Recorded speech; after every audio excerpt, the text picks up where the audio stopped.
Bonsoir, bonjour à tout le monde. Bienvenue sur ma chaîne.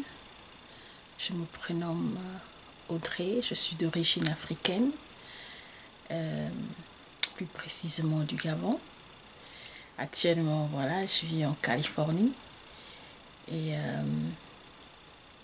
si vous êtes nouveau sur ma chaîne, n'oubliez pas surtout de subscrire, n'oubliez pas de liker et aussi de partager, parce que certainement ce sujet pourra aider quelqu'un. Et donc,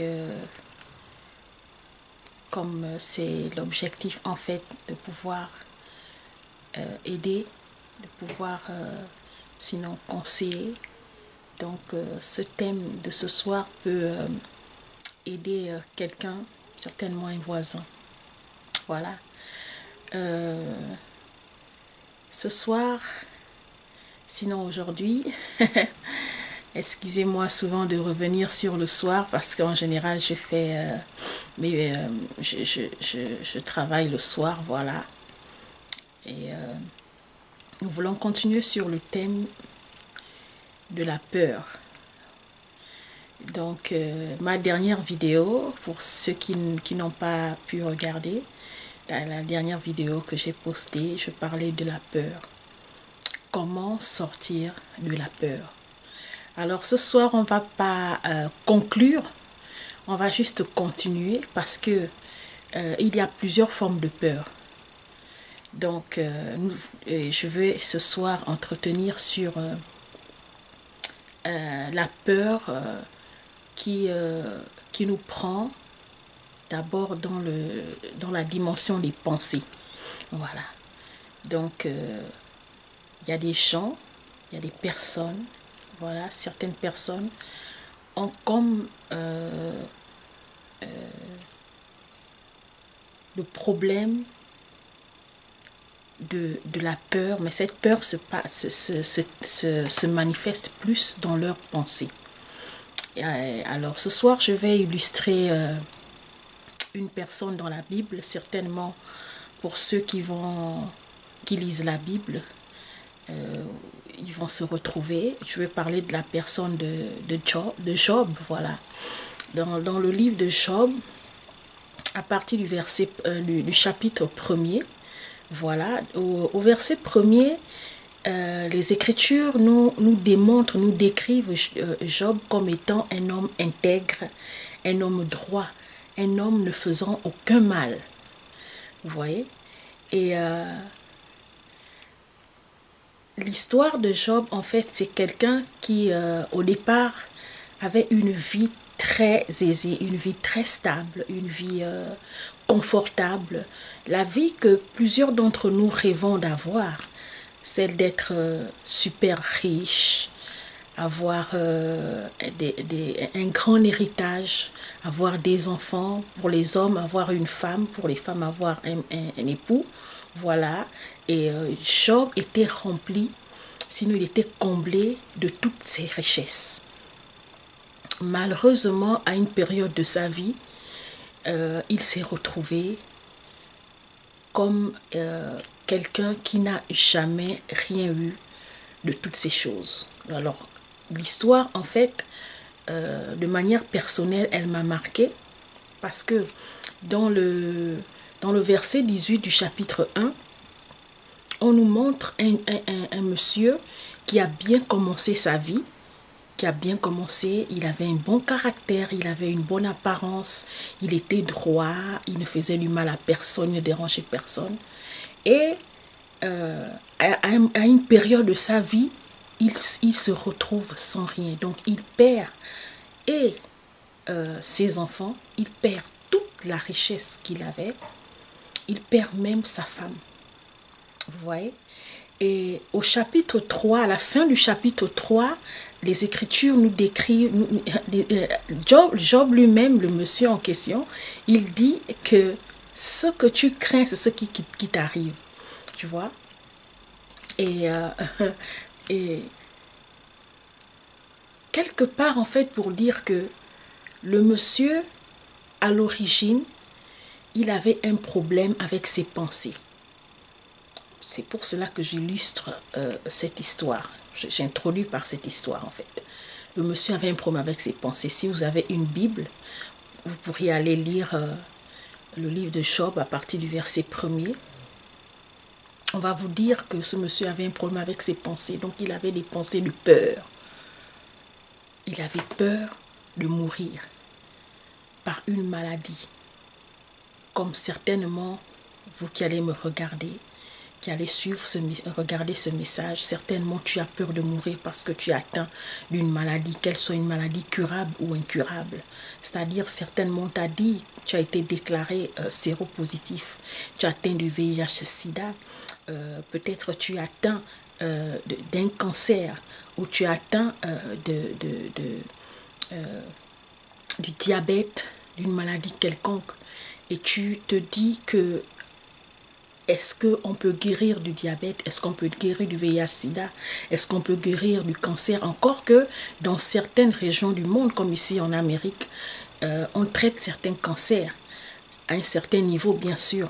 Mais par exemple, chez moi, en Afrique, d'où je reviens, il n'est pas facile de traiter la maladie du cancer parce qu'il y a plusieurs éléments qui rentrent en place pour pouvoir guérir cette maladie. Et surtout, il faut avoir un certain nombre de moyens financiers parce que c'est une maladie qui est qui affecte profondément.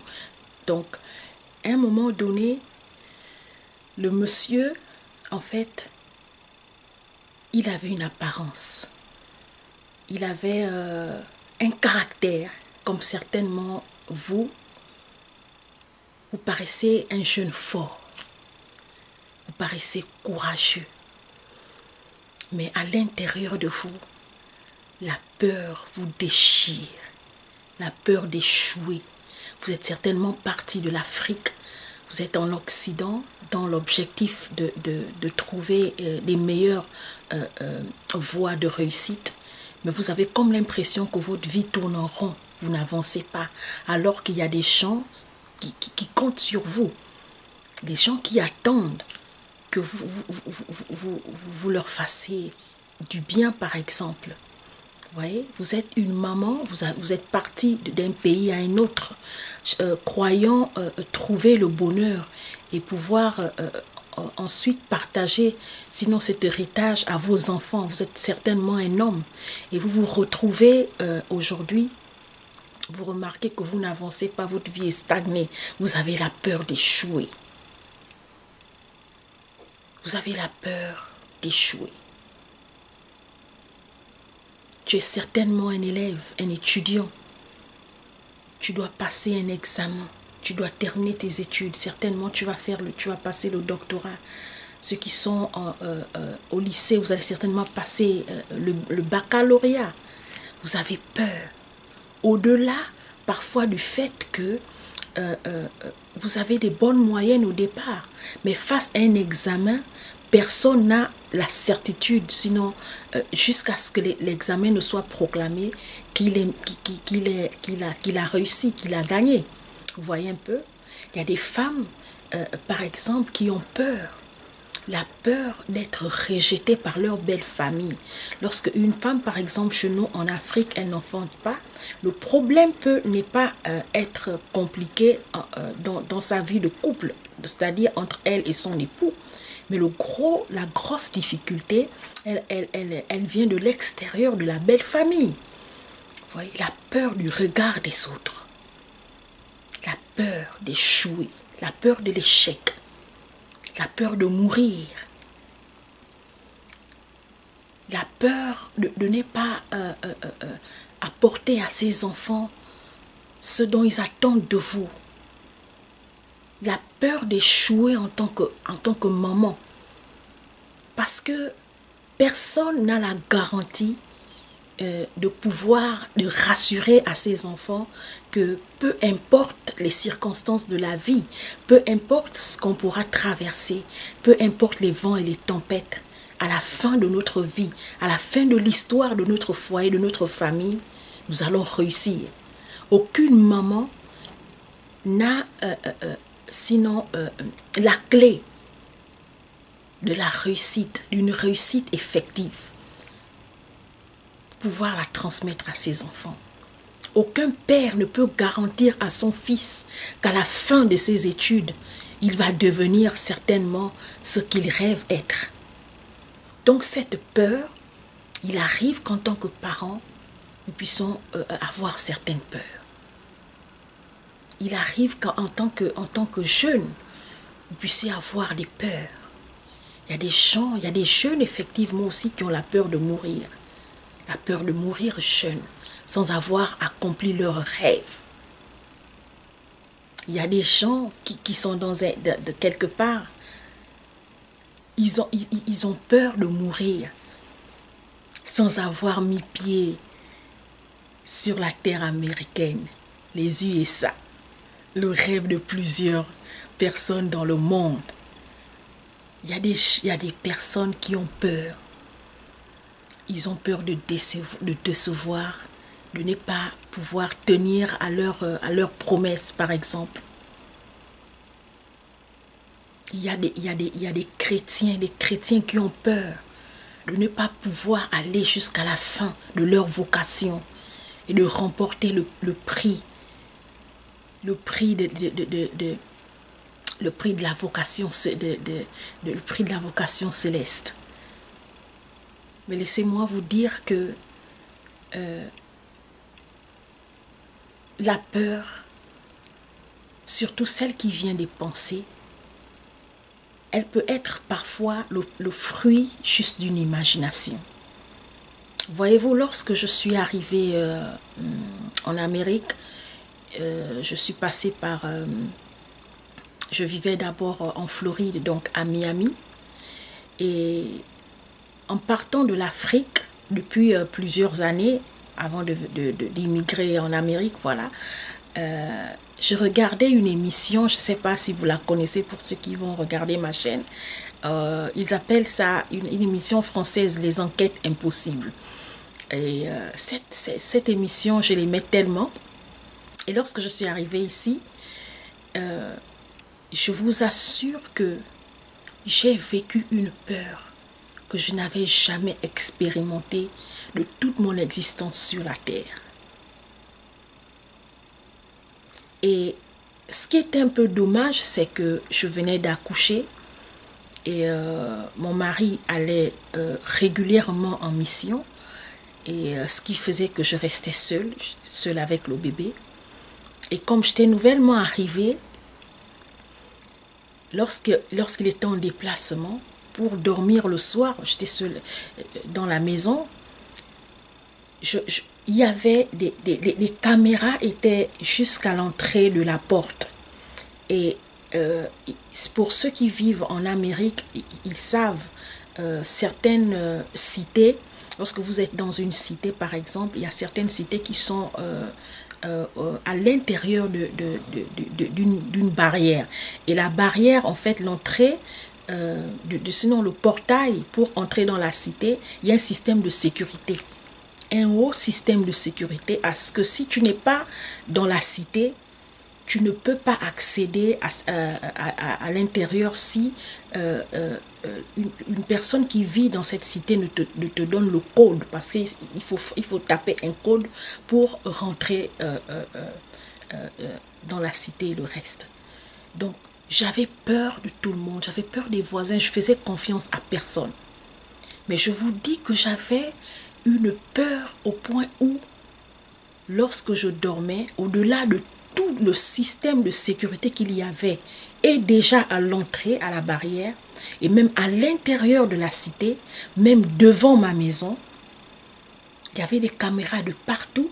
J'avais même mis une caméra à l'intérieur de la maison, parce qu'à un moment donné, puisque j'étais seule avec le bébé, donc il fallait que je mette une caméra.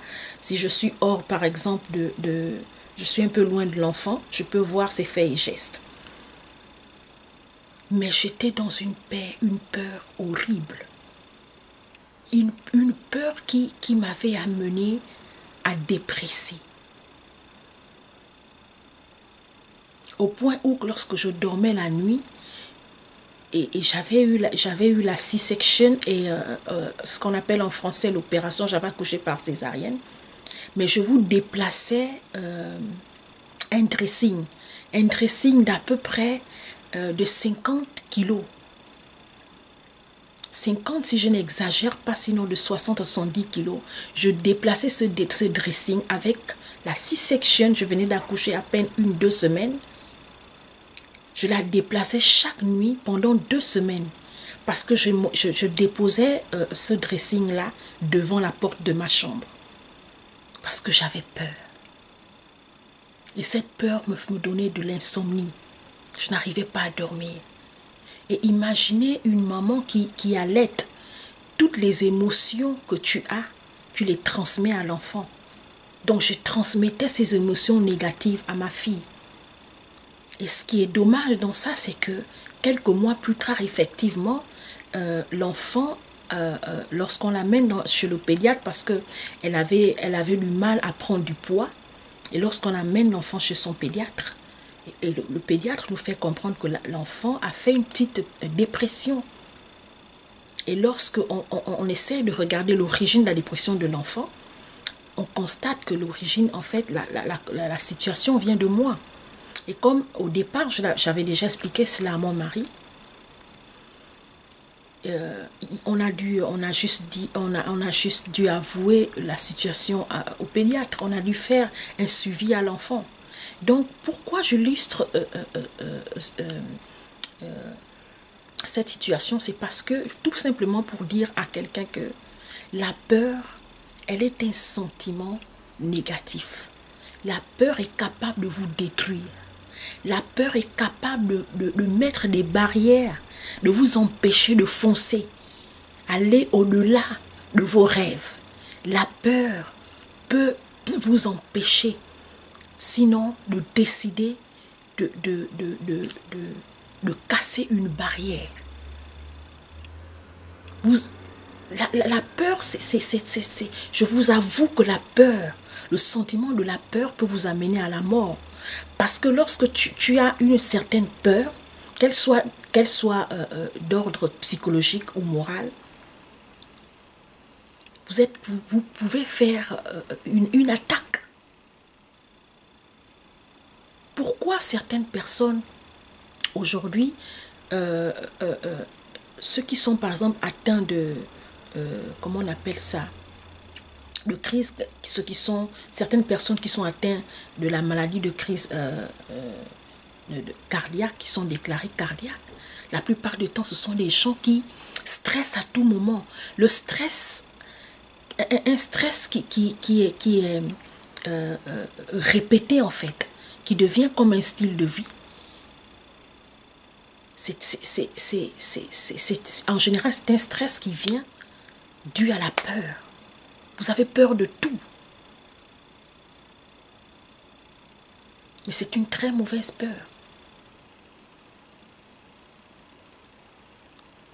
Donc aujourd'hui, en introduction, bien sûr, j'ai illustré avec l'histoire de Job. Et je disais que Job avait un problème. Lui, il avait le problème avec ses pensées. Et la peur avait atteint ce monsieur au niveau de ses pensées. Et la conséquence de sa peur, voilà, c'est que ce dont il avait peur, c'est ce qui lui est arrivé à la fin de son histoire. Et lui-même, dans le chapitre 3 du livre de Job, il dit que ce dont j'avais peur, c'est ce qui m'est arrivé. Ce dont je redoutais, c'est ce que je vis. Je ne voulais pas être malade. Il avait peur de tomber malade et de mourir par une maladie incurable. Il avait peur de perdre ses enfants. Comme toi aujourd'hui, toute maman, lorsque les enfants sortent de la maison pour aller à l'école, tu as peur d'une mauvaise nouvelle. Lorsque ton mari part de la maison pour aller au travail, lorsqu'il est en mission, vous êtes un homme lorsque votre épouse elle est en mission. Vous êtes un homme lorsque votre épouse est enceinte. Vous avez peur. Vous avez peur d'une fausse couche. Vous avez peur d'une mauvaise nouvelle. Vous avez peur. La peur, naturellement parlant, c'est un sentiment qui habite en tout homme. Mais lorsque la peur atteint une certaine dimension, elle devient un esprit. Et lorsque la peur est un esprit, si vous êtes chrétien, il faut combattre cette peur par la prière. La prière, le jeûne, la méditation de la parole de Dieu. Si vous n'êtes pas chrétien, par exemple, il y a des gens qui ont peur de dormir parce qu'ils font des cauchemars la nuit. Et si ça devient un style de vie, ça peut arriver que vous le viviez 1 ou 2 fois, mais si ça devient quelque chose de quotidien, alors il faut traiter ce problème. Moi, personnellement, je l'ai vécu. À une période de ma vie, lorsque j'étais un peu plus jeune, j'avais peur de dormir. Parce que presque toutes les nuits, je faisais des cauchemars. Donc, pour dire à quelqu'un ce soir que nous poursuivons notre thème sur la peur. Aujourd'hui, nous avons parlé de la peur en pensée. Et la prochaine fois, je veux illustrer sur la peur due à l'environnement. Nous pouvons avoir une certaine peur due à notre environnement. Par exemple, il y a des gens qui ont peur de venir en Occident parce qu'ils se disent qu'en Occident, il y a trop de, comment on appelle là, les Arabes qui tuent les gens en désordre. Il y a des gens qui ont peur de venir en Amérique. J'avais un ami, il me disait que je ne peux pas venir vivre en Amérique parce que là-bas, on tue les gens comme des chiens à la rue, n'importe comment. Moi, ça fait des années que je suis ici, je me voilà qui suis en train de parler devant vous. Donc, il y a des gens que la peur peut bloquer. Mais c'est un système de pensée.